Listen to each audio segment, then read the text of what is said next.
नमस्कार दोस्तों, सीटेट की परीक्षा में बस बहुत कम दिन बचे हुए हैं, तो आशा करता हूं कि आप लोग अच्छे होंगे और तैयारी आप लोगों की सही चल रही होगी। दोस्तों, आज हम सीखेंगे कि सीटेट की परीक्षा में सही स्ट्रेटेजी के साथ में तुक्का कैसे लगाएं, क्योंकि अगर सही स्ट्रेटेजी के साथ में हम तुक्का लगा लेते हैं तो 20 से 30 नंबर तक प्रश्न सही हो सकते हैं। दोस्तों, एक चीज मैं आपको बता दूं कि मैं तुक्के के खिलाफ हूं, क्योंकि मैं पढ़ाई को ज्यादा महत्व देता हूं, लेकिन समय बहुत कम है और तुक्के की मदद से वैसे भी लोग पास कर जाएंगे जो 60 से 70 नंबर पर जाकर अटक जाते हैं। लेकिन इसके लिए वीडियो को आप लोगों को पूरा देखना होगा, ध्यानपूर्वक देखना होगा। तो चलिए आज का टॉपिक हम लोग स्टार्ट करते हैं। आप वीडियो को लाइक कर लीजिएगा, चैनल को सब्सक्राइब कर लीजिएगा और अपने दोस्तों में भी शेयर कर लीजिएगा। दोस्तों, यहाँ से वीडियो आप बहुत ही ध्यानपूर्वक देखिएगा, क्योंकि अगर आपका थोड़ा सा भी ध्यान इधर उधर होगा तो आप चीजों को समझ नहीं पाएंगे। देखिए, तुक्का लगाने के लिए हमें 4 चीजों पर ध्यान देना जरूरी होता है। कौन कौन? पहला हो गया, आपको जितना प्रश्न आता है केवल उसी प्रश्न को सॉल्व करना है, बाकी प्रश्नों को छोड़ देना है। और दूसरा हो गया, जिस प्रश्न का आंसर आपको पता नहीं है उन प्रश्नों को आप OMR सीट में नहीं भरना है। नहीं तो क्या होता है कि आप जिसका पता नहीं होता है आप रंगते चले जाते हैं, तो इस तरह से आपको नहीं करना है। तीसरा हो गया, प्रश्न बनाने के बाद आपको सभी ऑप्शन को, जैसे ABCD है उसको गिन कर लिख लेंगे और इसको हम लोग आगे देखेंगे। और चौथा हमारा स्ट्रेटजी है, जो ऑप्शन सबसे कम बना हुआ है उसी ऑप्शन को हम लास्ट में OMR में भर देंगे। इस तरह से आपको 20 से लेकर 30 नंबर तक परीक्षा में बढ़ सकते हैं। चलिए, सबसे पहले हम लोग इन दोनों को देख लेते हैं। परीक्षा में अगर मान लीजिए आपको टोटल प्रश्न कितने होते हैं, 150 प्रश्न होते हैं। अगर आपको 60 प्रश्न नहीं आते हैं, 70 प्रश्न नहीं आते हैं, केवल उसी प्रश्न को OMR में भरना है, बाकी को छोड़ देना है। चलिए अगला पेज पर समझते हैं और इस चीज को बारीकी से समझते हैं प्रूफ के साथ में। दोस्तों, जो सीटेट में OMR जो सीट दिया जाता है उसी का ये कॉपी है, और जैसे हम लोग एग्जामिनेशन में भरते हैं उस तरह से मैंने भर कर ऑलरेडी रखा हुआ है यहाँ पे। अब यहाँ से मेन चीज आपका शुरू होता है, तो आप लोग वीडियो बने रहिए और ध्यानपूर्वक देखते रहिए। क्वेश्चन बुकलेट जब आपको मिल जाता है तो सबसे पहले हम उन प्रश्नों को सॉल्व करेंगे जो हमें 100% उसका आंसर पता हो। 1 से लेकर 150 तक क्वेश्चन में ही हम लोग टिक कर लेंगे और उसके बाद में हम लोग OMR सीट में उसको भर देंगे, यानी गोला कर देंगे यहाँ पे, और जो बच जाएगा उसको हम छोड़ देंगे। OMR में कुछ नहीं करना है। अगला स्टेप क्या होगा, जितने भी हमारे ऑप्शन होंगे, जैसे ABCD ऑप्शन है, यहाँ पे मैं लिख देता हूँ, उन सभी को क्या करना है, गिन करके यहाँ पे हम लोग लिख लेंगे कि A में, B में, C में, D में कितना हम लोग भरे हुए हैं। अब ये मत कहिएगा कि समय नहीं मिलेगा, समय आपको काफी मिलेगा। कैसे? मान लीजिए कि 150 क्वेश्चन है और 150 मिनट का आपको समय मिलता है, और 60 से 70 क्वेश्चन आप बनाते हैं। मान लीजिए 60 क्वेश्चन या 70 क्वेश्चन बनाते हैं तो 60 से 70 मिनट का आपको समय लगेगा। नहीं, 60 से 70 मिनट का समय लगेगा, मान लीजिए 120 मिनट का समय लगेगा, यानी 2 घंटे का आपको समय लग गया क्वेश्चन को टिक करने में और OMR में भरने के लिए। अभी भी आपके पास 30 मिनट का समय बचा हुआ होगा, तो 30 मिनट में आपको क्या करना है, जितने भी आप ये गोला भरे हुए हैं उन सभी को गिनना है और यहाँ पे लिख देना है। चलिए गिनना शुरू करते हैं, और गिन कर लिखने में आपको मात्र 2 मिनट का समय लगेगा। घबराइएगा नहीं, उस टाइम आपको बहुत समय बचा हुआ होगा, क्योंकि अभी भी आप 80 क्वेश्चन या 90 क्वेश्चन को सॉल्व नहीं किए हुए होते हैं, तो उतना समय आपका बचा हुआ रहेगा। सबसे पहले हम A का गिनेंगे। A का कितना हम लोग भरे हुए हैं, 1 2 3 4 5 6। इस तरह से करते हुए हम टोटल यहाँ तक आ जाएंगे, लास्ट तक, कि लास्ट वाला कितना हो जाएगा। वीडियो लंबा नहीं हो इसलिए मैंने पहले से ऑलरेडी काउंट करके रखा हुआ है। तो A कितना हो गया, 23 हो गया।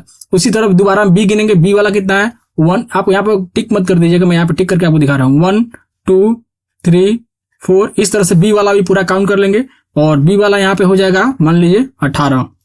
C वाला अगर काउंट करके लिख लेंगे, C का कौन सा आएगा, 1, उसके बाद यहाँ पे 2, यहाँ पे 3। इस तरह से सभी को बारी बारी से हम लोग गिन लेंगे।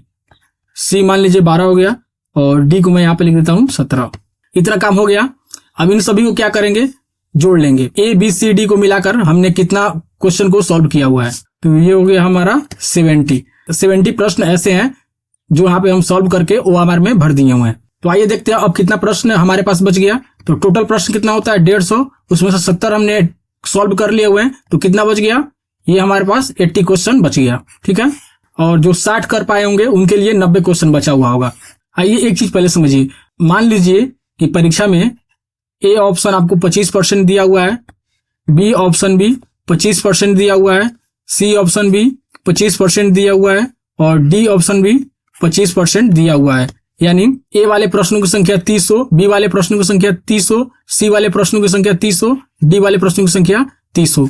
लेकिन जरूरी नहीं हो कि परीक्षा में यही स्ट्रेटेजी के साथ में क्वेश्चन आए। हो सकता हो कि A वाले ऑप्शन में 30 क्वेश्चन नहीं देकर 20 क्वेश्चन ही दे दे, इसमें 30 नहीं देकर 40 क्वेश्चन दे दे, इसमें 30 नहीं देकर 25 क्वेश्चन दे दे, और इसमें 30 नहीं देकर 35 क्वेश्चन दे दे। इस तरह से आगे पीछे क्वेश्चन हो सकता है, क्योंकि किसी परीक्षा में यहाँ पे फिक्स नहीं होता है कि कितना % क्वेश्चन आएगा, थोड़ा बहुत आगे पीछे रहता है।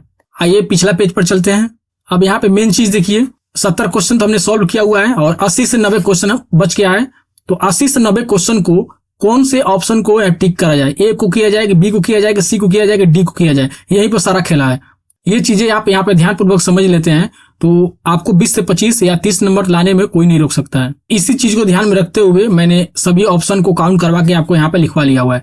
इसमें हम देखेंगे कि सबसे कम किसमें हम लोग भरे हुए हैं, ए में भरे हुए हैं कि बी में भरे हुए हैं कि सी में कि डी में। जैसे ए में 23 क्वेश्चन सॉल्व है, बी वाला ऑप्शन 18 है, सी वाला ऑप्शन 12 है और डी वाला 17 है। तो इस तरह से सबसे कम कौन सा है, सी वाला। ठीक है, सी का केवल 12 क्वेश्चन हमने सॉल्व किया हुआ है, बाकी का ज्यादा है।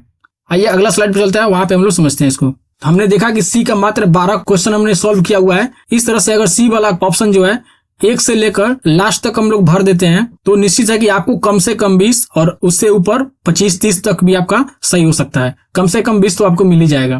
तो इस तरह से हम क्या करेंगे, केवल जो सी वाला है उसको हम शुरू से लास्ट तक भरते हुए चले जाएंगे। ठीक है, शुरू से लास्ट तक हम लोग भरते हुए इस तरह से चले जाएंगे।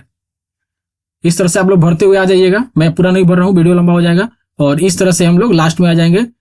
ठीक है, केवल सी वाला, इस तरह से सी वाला हम लोग लास्ट तक भर लेंगे और छोड़ देंगे। बाकी किसी भी ऑप्शन को टच नहीं करना है। और सीटेट की परीक्षा में आपका नेगेटिव मार्किंग नहीं होता है, तो इसलिए आपको कोई भी ऑप्शन नहीं छोड़ना है, सभी को भरना है और सही स्ट्रेटेजी के साथ में। नहीं तो कोई सा भी ऑप्शन भरिएगा तो आपका नंबर चला जाएगा, वो सही नहीं हो पाएगा। इस तरह से पहले से आपने मान लीजिए 70 क्वेश्चन बनाया हुआ है तो कम से कम आपको इसमें तो 20 मिल ही जाएगा। तो 70 और 20 मिल करके ये आपका 90 क्वेश्चन बना देगा, जिससे आप लोग पास हो जाइएगा। लेकिन फिर भी कम से कम आप लोगों को 70 नंबर के लिए तो पढ़ना ही पड़ेगा। 70 से 80 नंबर के लिए आपको पढ़ना होगा और केवल आप लोग तुक्का पर ही डिपेंड मत रहिए। इसको बताने का मकसद यही था कि परीक्षा में बहुत कम समय रह गया है, अब तैयारी करने का समय नहीं है, तो लास्ट ऑप्शन यही होता है कि तुक्का को लगाया जाए। अभी भी आपके पास 6-7 दिन का समय बचा हुआ है, तो इसी में आप लोग PYQ का प्रैक्टिस करते रहिए।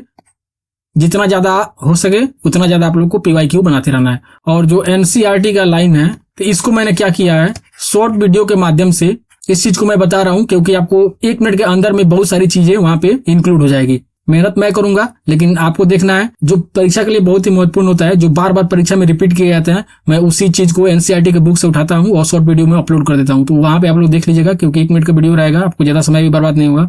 तो आप लोग कमेंट करके बताइए कि आज का क्लास कैसा लगा। अगर कुछ अच्छी जानकारी आपको मिली हुई हो तो आप लोग वीडियो को लाइक कर लीजिएगा और चैनल को सब्सक्राइब कर लीजिएगा और साथ में अपने दोस्तों के पास में शेयर भी कर लीजिएगा। चलिए मिलते हैं नेक्स्ट वीडियो में।